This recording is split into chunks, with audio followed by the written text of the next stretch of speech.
Olá, hoje eu vou falar sobre o programa de pós-graduação em Biodiversidade e Conservação, e essa é a apresentação que eu mostrei no seminário de acompanhamento dos programas de pós-graduação aqui da Universidade Federal do Piauí.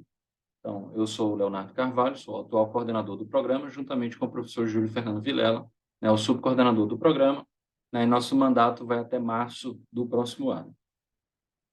Pois bem, o nosso programa atualmente recebeu nota 3, mas é importante lembrar que o programa foi criado em 2019, foi submetido à CAPES em 2019, e nós iniciamos as atividades apenas em outubro de 2020, teve um bom atraso com isso daí.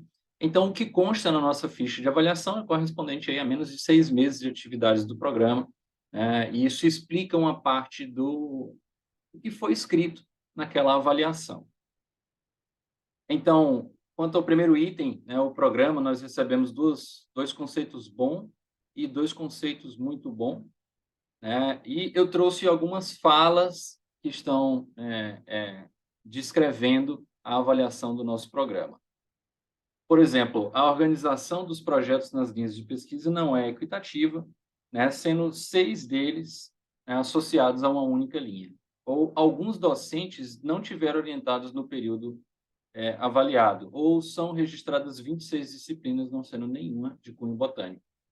Essas falas, elas representam aquele momento do programa, em que tínhamos 11 docentes, sendo 10 docentes permanentes, credenciados, e apenas 9 discentes ingressantes na nossa primeira turma. Isso foi um planejamento errado naquele momento, e teve como consequência isso aqui. Ainda assim, lembro, o conceito foi bom.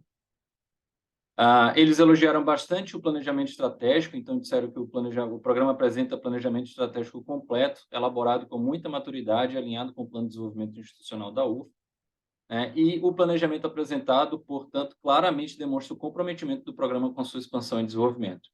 Particularmente, eu fico muito satisfeito em ler isso, porque nós participamos da primeira avaliação no momento em que a autoavaliação passou a ser importante, então, muitos programas nem tinham algum plano de desenvolvimento, e nós conseguimos fazer isso, a tempo de enviar para a CAPES, e isso foi muito elogiado, como vocês podem ver. Quanto ao item formação, lembre, a gente tinha menos de 6 meses de atividade, então não tínhamos egresso, mal tínhamos alunos, então a maioria dos itens foi classificado como não aplicável, e no item que a gente foi avaliado foi considerado regular. Esse item, que trata da qualidade das atividades de pesquisa da produção intelectual do corpo docente no programa, ele envolve uma métrica que ela não é tão fácil de entender, mas imaginem, é uma métrica que precisa ter 15 docentes, e desses 15 docentes, de cada um deles, são considerados 4 publicações, e é somado o percentil dessas 4 publicações dessas 15 pessoas. Então, a média da área foi esse valor aqui, de 3.586. Isso quer dizer que eram pelo menos 4 publicações, se não houvesse a participação de discentes, com revistas no percentil de 79%, então revista A1 ou A2. Se houvesse a participação de discentes, como esse percentil ele é aproveitado na íntegra, isso inclui revistas com percentil mínimo de 60%, que inclui aí as revistas A3, por exemplo. Então, isso mostra que para que nós tenhamos essa métrica como boa, a gente precisa de publicações em, pelo menos, revistas A3. E a métrica do PPGBC, ela foi extremamente impactada por isso, porque nós tínhamos apenas 11 docentes, sendo um colaborador ainda, com 6 meses de atuação, e a gente só somou, portanto, quase 10% da métrica da área. Então, a gente ficou muito longe de atingir um bom conceito nesse quesito. Quanto ao impacto na sociedade, isso foi bem variável, então um critério a gente foi avaliado como fraco, Isso dizia respeito basicamente ao índice H, então tem uma baixa colaboração com autores estrangeiros na publicação de artigos, um baixo percentual de docentes com fator H e nenhum acima de 10. Então, o fator H é algo que depende de tempo, de você publicar vários trabalhos e dar tempo para eles serem citados, Então, isso é algo que a gente espera que com o tempo seja melhorado automaticamente. A atuação com estrangeiros não, ela depende de firmar parcerias e focar, nisso. Quanto ao impacto econômico e social, isso foi elogiado a ponto de receber um conceito bom. Então, os produtos de destaque apresentam ampla abrangência territorial, e grau médio tanto de inovação quanto de impacto. E os produtos destacados pelo PPGBC apresentam consistência entre o objetivo e o perfil do nosso programa. Quanto à internacionalização, isso foi classificado como regular, e isso também envolve uma métrica difícil de ser entendida como FWCI. Então, esse é mais ou menos um fator que leva em consideração o fator de impacto das revistas, né, e estabelece um ponderamento para isso a partir de uma métrica que a gente extrai lá do Scopus. Então, a média da área, né, é que esse fator foi de 0,18, sendo que o programa que atingiu o maior número nesse fator foi 0,29. Lembrando que esse item de impacto, ele também é avaliado pelo fator H. Então, a média da área é de 90% do corpo docente dos programas, né, com fator H igual ou maior que 7, né, e maior ou igual a 10 de 76% dos docentes da área. As métricas do PPGBC foram um pouco abaixo disso, o FWCI até que nem tanto, a gente foi em 0,14, com a média da área de 0,18, mas o fator H, especialmente alto, né, maior ou igual a 10, foi de apenas 17%, apenas um docente. E esse item de internacionalização também era limitado porque a página que a gente tinha disponível naquele momento ela era limitada por idiomas, né, e isso era um fator limitante também, daí o conceito regular. Bom, como que a gente está trabalhando, então, esse planejamento? Isso partiu de uma análise FOFA, ou análise SWOT, para quem quiser esse nome em inglês, que parte dessa avaliação dos pontos positivos e negativos internos, ou seja, aquilo que é particular do programa, e externo, aquilo que não está sob controle do programa. A partir dessa análise, nós estabelecemos 35 metas a curto, médio, longo e muito longo prazos, né? Então, seguindo a orientação do GT de autoavaliação da CAPES. Então, isso tudo formou um documento que foi anexado na proposta naquele momento e depois foi ratificado pelo colegiado em junho de 2021. Então, como forças do programa, né, é possível destacar que é um programa jovem, um corpo docente jovem, qualificado, experiente e produtivo. Basta lembrar que, por exemplo, no momento da submissão da APCN, nós tínhamos docentes, né, que se enquadrariam nos critérios de exceção, de jovens docentes, né, jovens doutores, mas como já tinham produção compatível, eles entraram como docentes permanentes sem usar esse artifício de jovem doutor. Há uma ampla divulgação das nossas atividades, por exemplo, esse vídeo eu estou gravando para publicar no nosso canal no YouTube, né, então lá a gente publica muita coisa, né, a gente divulga muitas ações também no nosso canal do Instagram, e isso também é extremamente importante. O suporte do Núcleo de História Natural da UFP, então vejam, o nosso programa é um programa na área de biodiversidade, e o Núcleo de História Natural da UFP ele representa o maior espaço para a realização de atividades de ensino, pesquisa e extensão na área de biodiversidade no estado do Piauí. Então, ter o suporte do núcleo é fundamental para o nosso programa. A constante busca de financiamento também deve ser elencada como uma força. Então, aqui eu listo os editais em que nós conseguimos bolsas de mestrado e bolsas de pós-doutorado. Então, todo edital que aparece, seja institucionalmente ou individualmente, a gente, como coordenação ou como docente, somos sempre submetidos e tivemos muitas aprovações com isso.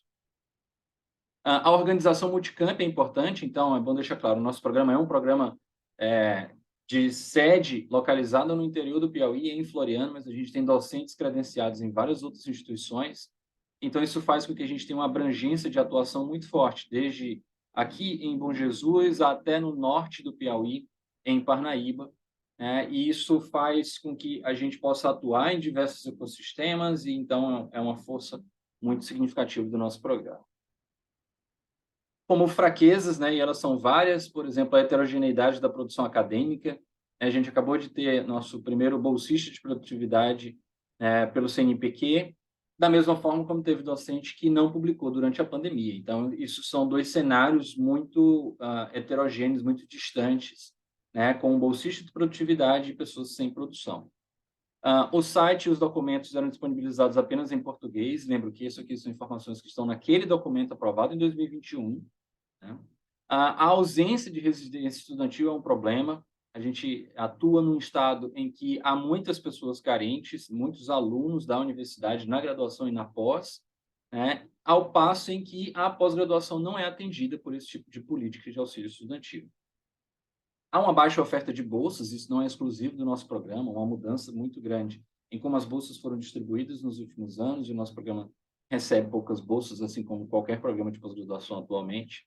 O baixo suporte institucional para internacionalização, e aqui eu listo coisas bobas, como, por exemplo, cadastrar um estrangeiro que não tem CPF no sistema da universidade é impossível. Ao passo em que eu consigo cadastrar essa pessoa na plataforma Sucupira, que é onde eu apresento os dados à CAPES, mas internamente esse mesmo cadastro ele não é possível por travas do nosso sistema. Então, a gente precisa rever isso se a gente, de fato, quer fomentar ações de internacionalização na UF.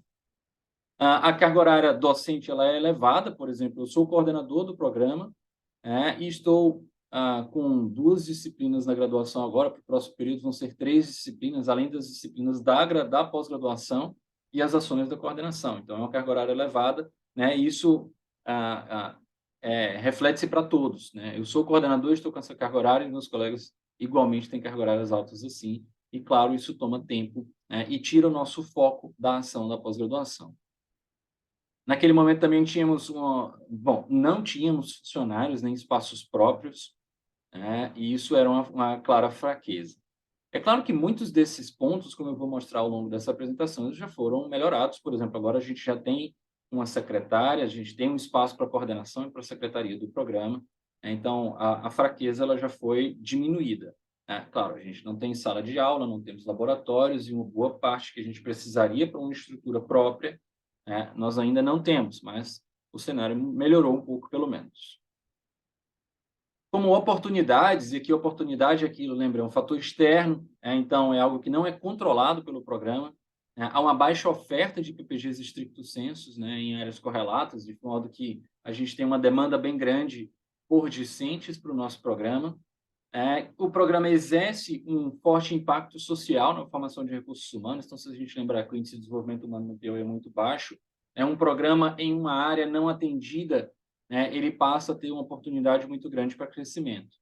A biodiversidade ela também interage com várias outras áreas do conhecimento, de modo que até os alunos que chegam com propostas de dissertação para o nosso programa poderiam facilmente desenvolver essa dissertação em outros programas também.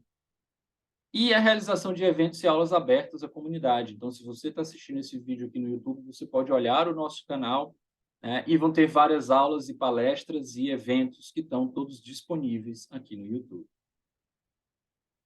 Bom, fatores externos também podem implicar em ameaças ao nosso programa, por exemplo, o baixo valor do PROAP CAPES. Para quem não sabe, a verba que a gente recebeu para as ações da pós-graduação no ano de 2022 foram baseadas no número de alunos de 2021. Só que a gente dobrou a quantidade de alunos entre 2021 e 2022. Isso fez com que cada aluno em 2022 recebesse apenas R$ 180. Isso é um valor absurdamente irrisório para o desenvolvimento de qualquer atividade, especialmente numa área como a biodiversidade, que envolve atividades de campo e de laboratório. A baixa disponibilidade de editais de fomento para pesquisa, isso aqui não é uma ameaça que importa apenas para o nosso programa, mas a todos os programas de pós-graduação. A limitação de recursos para manutenção e, especialmente, a ampliação da infraestrutura. Ainda que nós tenhamos o apoio do Núcleo de História Natural, essa não é uma estrutura do programa de pós-graduação, isso é uma estrutura cedida pelo Núcleo. Então, termos uma infraestrutura própria depende de recursos, né, e isso é escasso. Então, naquele momento, a gente vive um período de instabilidade política muito grande, a gente espera, né, que os próximos anos sejam mais tranquilos, mas essa instabilidade política cria um cenário negativo, né, de perspectivas para crescimento da pós-graduação nos próximos anos no Brasil, ou criava, pelo menos. Bom, tivemos algumas estratégias, né, para mitigar e enfrentar esses desafios. Por exemplo, a heterogeneidade na produção acadêmica, a gente inicia o ataque a isso, né, mostrando para os docentes onde eles devem publicar, de modo que atinjam métricas satisfatórias para a nossa área.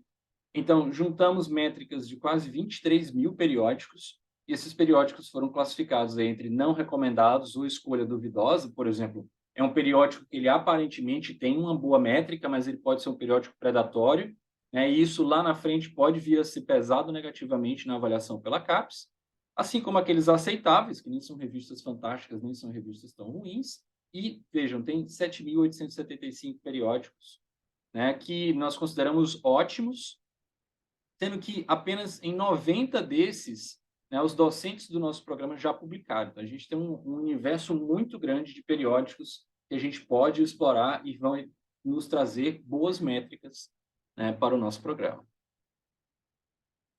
Essas ações, elas são discutidas amplamente dentro do nosso programa. Então, tivemos em outubro do ano passado nosso primeiro seminário de autoavaliação do PPGBC. Então, discutimos nossos 2 anos de atividades, né, com a participação, inclusive, da comissão interna de autoavaliação, né, com a visão da comissão também, independente da coordenação, sobre o andamento das nossas atividades. Algumas metas já foram cumpridas. Então, vejam, por exemplo, que em 2020 nós abrimos o programa com 9 vagas. E na PCN nós planejamos aumentar 2 vagas todos os anos. Essa foi uma escolha errada, porque a gente já começou com menos vaga do que tínhamos de docentes credenciados. Então, houve um aumento no número de docentes no programa ao longo do tempo. Hoje nós somos 18 docentes, sendo 17 permanentes e 1 colaborador. Então, saímos de 10 permanentes para 17, sendo que houve um descredenciamento nesse período.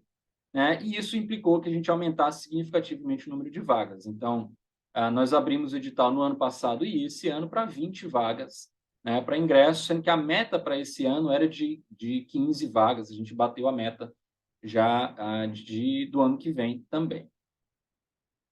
Da mesma forma, né, aumentar o número de publicações em periódicos qualificados. Né? Então, no quadriênio anterior, isso representava 66% das publicações do nosso corpo docente. No último ano, isso já representava 76% das publicações, estão mostrando que as pessoas estão preocupadas em publicar em periódicos que importem para a área de biodiversidade. Então, a gente atingiu a meta a curto prazo de melhorar isso em 10%, e agora estamos em vias de melhorar, né, de buscar bater a meta de 25%, que é para daqui 2 anos. A disponibilização do novo site foi uma meta e ela já foi atendida, ainda parcialmente, porque ainda não existe a versão em inglês disponível, mas a gente tem um site que orgulho-me de dizer que é um site bem completo, bem informativo, né, com informações detalhadas, inclusive, de nossos discentes, né, e os nossos instrumentos normativos fazem com que eles nos provenham informações. Por exemplo, o resumo das dissertações e dos projetos está publicado na nossa página, e esse resumo não é aquele resumo formal que vem na dissertação. É um resumo que deve ser escrito em uma linguagem mais acessível ao público, né? E isso é disponibilizado na nossa página para que quem esteja interessado, ainda que não domine aquela área do conhecimento, possa entender o que está sendo desenvolvido em nosso programa. Então, como conclusões disso, né, o que podemos tirar? Primeiro que os efeitos da pandemia eles se mostraram mais negativos e significativos do que a gente imaginava. Então, durante o período de pandemia, isso trouxe implicações sérias. Então, para a gente que depende de laboratório de atividade de campo, as restrições por causa das medidas de isolamento social, elas causariam impacto. Só que esse impacto ele foi sentido por quase todos os docentes do nosso programa que publicaram, em média, abaixo da própria média de cada um. Então, eu publiquei menos durante a pandemia do que a média de publicações que eu tenho por ano. Houve uma única exceção de um docente que publicou a mesma quantidade que publicava normalmente, mas o nosso programa como um todo sentiu isso, então isso traz consequências para a avaliação nesse quadriênio que a gente está vivendo agora. O PPGBC ele tem uma clara organização de metas, de objetivos e a visão. Né? É claro que essa organização ela é decorrente de ser um programa novo também, de começar bem organizado, e a nossa visão, né, para o que a gente espera do nosso programa para o futuro, ela é dependente do cenário que a gente está. Então, veja, a gente está lutando para crescer ao passo em que a gente se estabelece simultaneamente. Então, veja, a gente tem 2 anos de atuação, mas ainda assim nós perdemos uma docente permanente e chegaram 9 outros docentes permanentes. Então, a gente dobrou a quantidade de docentes permanentes no nosso programa, e isso muda completamente o cenário de publicações ou de diversos tipos de atuação dos docentes no programa. Ainda assim, no nosso programa, né, há ações que são externas, né, que elas servem de ameaça. Né? Então, o que está acontecendo com o programa de pós-graduação em Ciências dos Materiais aqui na UFP, né, é algo que nos preocupa. Né? É uma ação que não nos diz respeito, mas se o único programa nota 6 da UFP está passando por esse momento tão difícil aqui na nossa universidade, a ponto dos docentes ameaçarem pedir o fechamento do programa, né, o que a gente pode esperar do que pode acontecer com um programa novo como o nosso e nota 3? né? Então, esse é um fato gravíssimo para a história da nossa universidade, né? A gente espera que a pós-graduação seja tratada da maneira que ela merece, valorizada, porque a nossa atuação e o nosso impacto na sociedade, medido de múltiplas formas pela CAPES, ele é significativo. Na verdade, eles são significativos, né? Então, aqui demonstro o meu apoio ao PPG Ciências Materiais. Bom, com isso eu encerro a apresentação de fato nesse evento, era bem curtinha, né? Agradeço a todos que assistiram esse vídeo até aqui e estamos abertos, né, ao contato de quem tiver interesse em conhecer um pouco mais do nosso programa. Obrigado, tchau, tchau.